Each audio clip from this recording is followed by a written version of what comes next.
Welcome to the Here We Go podcast. I am your host, Trent Ging. Today I'm going to be talking about the offensive line growth. There is no secret out there right now that this offensive line has been completely decimated by injuries already. I think we sustained a little bit too much luck and a little too much success keeping a young, healthy offensive line on the field in the last couple of seasons. And today we're feeling the full brunt of that because we have lost Troy Fautanu likely for the season. There is a report that he could come back for the playoffs if our team happens to make the playoff. We've had Isaac Seumalo out since before week one. Broderick Jones has been battling injuries. It's obviously Nate Herbig was lost for the season earlier in camp. It's been rough. There's no doubt about it. And if you look at the backup depth, even Dylan Cook was a guy that I think the team wanted to have on this roster as a potential depth piece, but now he has been gone he's on IR, and I don't think he's coming back in 4 weeks. So even after that 4-week designation, I think he's still going to be out for a period of time. I think he has plantar fasciitis. So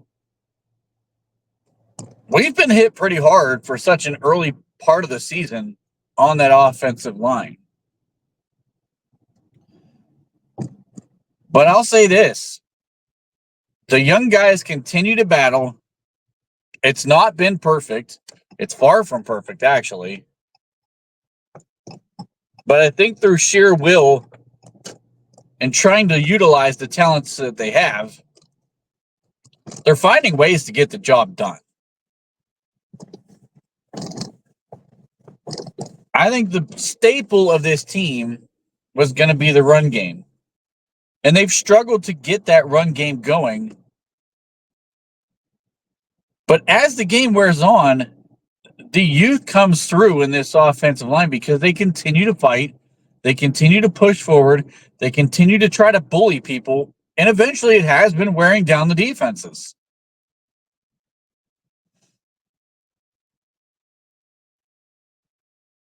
I think you have to start with Dan Moore Jr.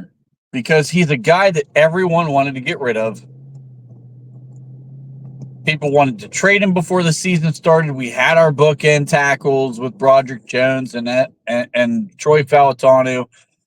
And I was at the top of the list saying the same things. But the guy has been pretty rock solid so far. And he wasn't perfect in this Chargers game. It was definitely his worst game. But he still didn't play bad. This wasn't the same Dan Moore we had seen in the past. He's a better run blocker. He was better in the run game than he was in the pass game. He did give up a sack. But Dan Moore continues to fight, and for a pivotal left tackle spot that we've really needed, he's done okay so far. He's been very consistent. And he's kind of anchoring the line. And I saw something where in the first drive of the second half, he was the one getting everybody else on the offensive line fired up and talking about finishing a drive and starting to put some separation in this game and taking this game completely over. And that's exactly what they did. The young offensive line really took over in the second half of that game. You saw them start to dominate the Chargers and take the Chargers' will. Early in the game, guys were flying around for the Chargers. They were making plays. They were getting some big hits on guys. And it just fed off each other defensively. And the young offensive line wasn't exactly opening huge holes and getting great lanes for guys like Warren and Najee to run through. But in that second half, the young guys stole their souls. I felt like that was a big part of it. And I thought it started to happen before Justin Herbert left the game. So for a lot of people who are going to say, yeah, but Herbert, well, the tides had already turned before Herbert had left the game. Now, Spencer Anderson didn't play particularly well in this one. And again, I'm going to say it. I think he's overperformed for a 7th-round pick. I thought he's overperformed to this point. You don't want a 7th-round pick who's never had an NFL start or really any NFL experience starting too many games for your football team. But he's given you 3 games now where he's not been an absolute liability. So even if he's not great, when it's between him and an FCS rookie, I think he's done admirable considering his draft positioning. He was a guy who shouldn't have made the team, according to his draft profile. And here he is. He's holding down the fort. He's doing just enough to help this offense win games. Now, I'll be interested to see. Number one, let's start with this. Number one, there's a chance Isaac Seumalo could be back this week. There's a chance. I don't know how cautious they're going to be with him. I don't know if they're going to continue to push for him to get on the field this week. Where his health is exactly, if he's going to have some full participation this week instead of limited. But there's an option right now where Najee Harris started talking about Mason McCormick. And when Mason McCormick came into that game, the run game started to change, and some of his big runs were coming from behind Mason McCormick. And he called him a dog. Now, for some reason, the team evaluated that game and saw it was a good opportunity to play Mason McCormick. And he seemed to play pretty well in the limited snaps that he got. With the tackle depth being completely decimated right now, even if Seumalo doesn't go, there is a chance Spencer Anderson doesn't start. And I'm not sure if it's going to be because of his play or if it's because they need to protect the guy. There's a chance, and from what I had heard, they started telling Spencer Anderson he was going to have to be ready to play tackle if someone got hurt. And so there's a chance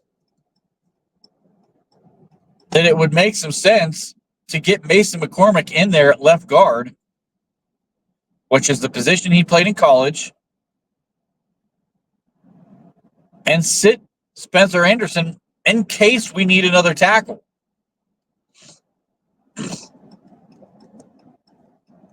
And that's not really a knock on Spencer Anderson. He's not been great. Don't get me wrong. He's been better than I expected. I expected this left guard position to be an absolute dumpster fire with a 7th-round pick in his second season, or a guy from an FCS school who is trying to adjust to the speed of the game as a rookie. It's really not. So it's definitely exceeded my expectations. Then we move to Zach Frazier. Zach Frazier has been my boy since before the draft. I have been wanting this guy on the team. I thought he was the best center in the draft. I've said it time and time again. People can fact check me if you want to. I said it from day one. This is the guy they needed to go get. And he has proven me right so far. This dude has been an absolute stud. And he's just burying guys all game long. The wrestling background, it definitely comes out. You can see how he utilizes his leverage to get guys to the ground, and he loves planting guys to the ground. And I'm having a great time watching it, to be honest with you. This guy is a 10-year center in the league. He's going to be a very good to possibly even flirting with all-pro type of guy if he continues this path. It's really early on, so I'm not saying he's going to be an all-pro based on 3 games. But he's had a couple of tough tests already in 3 games, and he's performed. So Zach Frazier, I mean, if there's a guy you should never be worried about on the offensive line, it's Zach Frazier right now. He's played fantastic. James Daniels has been exactly what he's been since he's gotten here. He's maybe the best, most consistent player on the offensive line who now, at this point, is not named Zach Frazier. So I think Zach Frazier's been the best center and the best lineman on our team. James Daniels right there behind him. We're right there alongside of him. Daniels has played very well. He had a rough preseason. There was a lot of conversation about the preseason. He's put that to bed. He's played very well. He's been exactly what he's been for 3 years. Just a rock-solid guy who you can count on time and time again. I still don't understand why we did not negotiate a contract extension with this guy. He's young. He would have grown up with this young offensive line that we have, and we would have had a formidable offensive line for years to come. I still just cannot get past the fact that we didn't even negotiate with Daniels, and we just said we're going to let him go. I mean, I get they like Isaac Seumalo, and I think Isaac Seumalo is one of the best guards in the NFL, but the dude's 31 years old. I'm still a little baffled by that one, but nevertheless, James Daniels is still showing up week in and week out, turning in great performances. Then we slide over to my man, Broderick Jones. I don't know if anybody had a worse week than Broderick Jones after that Denver game. But he took it on the chin. He took it like a man. He said all of the right things. And there was a clear change from that Denver game to this Chargers game. I don't know if it's the brace. The brace comes off. He goes with that kind of that elbow pad type thing. I mean, early in that game, you've got Joey Bosa, who is a feared pass rusher in the NFL, lined head up on Broderick. Broderick's one-on-one. There is no help. There's nothing he can do. And he buries Joey. Now, that is the play Joey got hurt. I don't know if Broderick was already starting to bury him before the injury came up. Of course, we'll never probably know that. But I mean, I think that was the first drive of the game, if I'm not mistaken. And for Broderick, that had to have been a tone setter for the remainder of the game.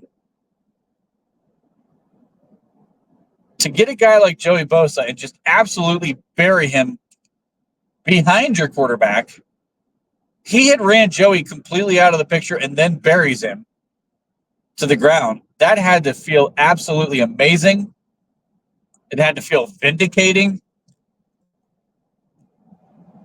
And I think it set the tone for him for the rest of the game because Broderick did exactly what Broderick does.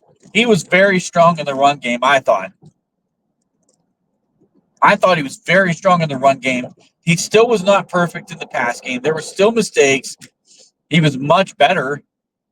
I mean, of course, when you're sitting in the cellar and you're looking up at the rest of the world, everything's going to look better, right? But, I mean, he actually looked much better than what he's looked at any point throughout preseason or so far in his time in the regular season.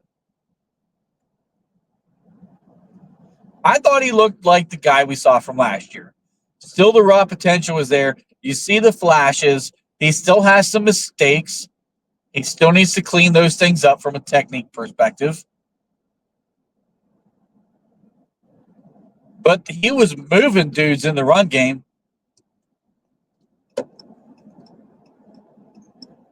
He was a big reason why this run game opened up in the second half. When they started establishing the run in the second half, Broderick was as big a part of that as anybody else.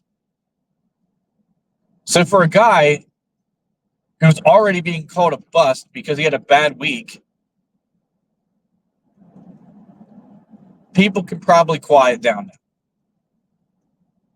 He's still a young raw player. He's still developing. And if he continues this trend right here, and maybe some of these injuries are starting to heal up a little bit, maybe you see this guy starting to turn it around. And at that point, Steeler Nation is going to owe this dude an apology for all the comments they've made about him. Sometimes this is a show me now league. I get it. Because of the way the salary cap has been, the way we spend money on certain positions, it's a very much show me now league. All these rookies are expected to step in and just be good right away. And it just never happens. They're always unrealistic expectations. And with him being in his second year, battling injuries, he looked bad. Totally get it. But you don't dump the guy after a season and 3 games. Or 2 games at that point. You've got to let him play. You got to let him figure it out. He's not even played a full 16 games or 17 games to make it a full season.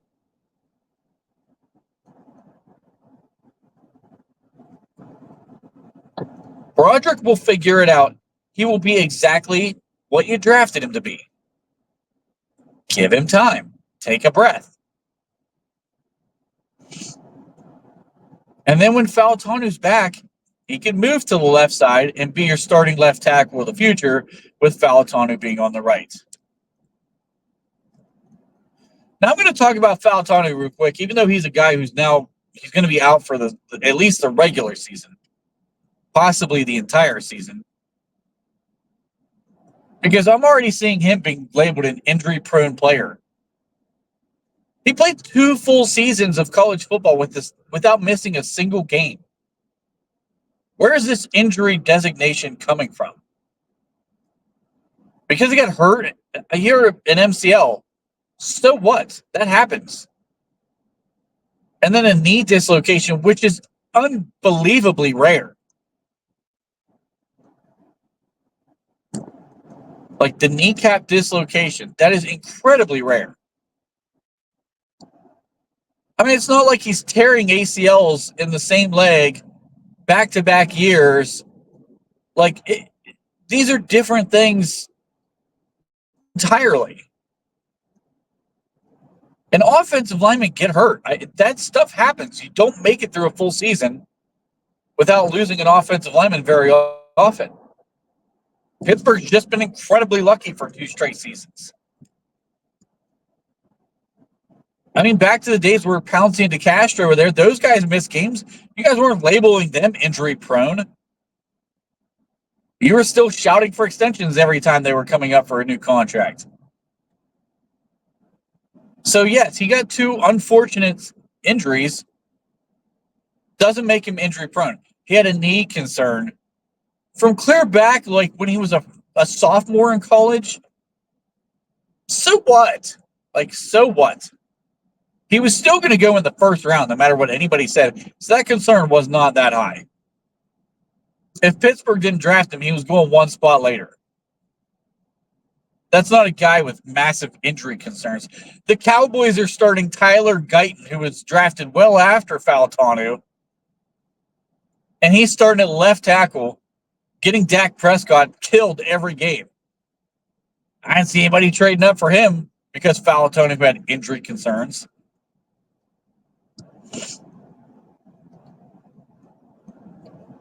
Let's calm down with some of the designations that we give these young players.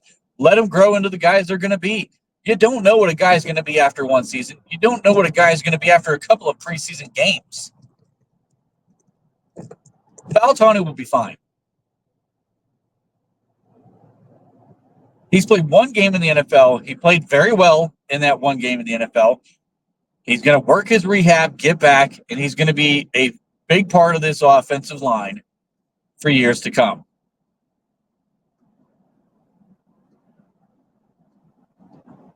The biggest issue we have now is we just do not have any depth. I mean, our depth is completely shattered.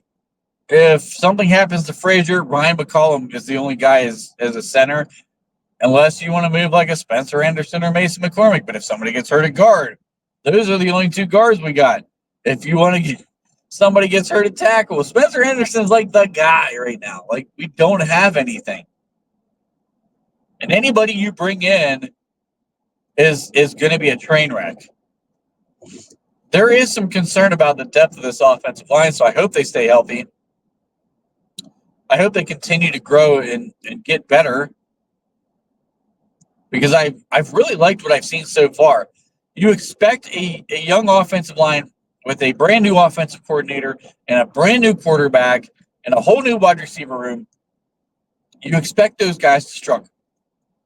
Expect everybody to struggle early on. And it has been slow. But the good news is it's coming along. You can see the progress all the way across the board. And it doesn't hurt to have the extension of the offensive line, which is named Darnell Washington. That dude has been an absolute monster in the run game. I mean, he's just blowing dudes up. I love it. He's helped out these young tackles quite a bit. It's really good to see his growth in year two. So when you're trying to grow and develop and bring a young offensive line around, it's good to have a guy that's 6'7", 270 pounds to chip in a little bit on that offensive line. So I think we're getting better. I think we've got an opportunity against the Colts coming up this week. Latu Latu looks like the absolute real freaking deal. That dude's been phenomenal so far as a rookie. They've got some injuries across their defensive line, which should play into our favor. I'll be going more into that with Colin later on in the week. But I like where we're set up for right now. This Colts game is a very winnable game. As long as we don't play down to our competition in this one, I think we hope to see the offense continue to take another step forward and let this defense do what they do.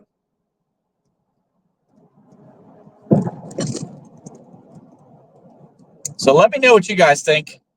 Are you happy with the offensive line? Are you frustrated? Do you think it could be better? Are they exceeding expectations? Let me know what you think. Like, share, subscribe, all that good stuff. Have a fantastic Tuesday.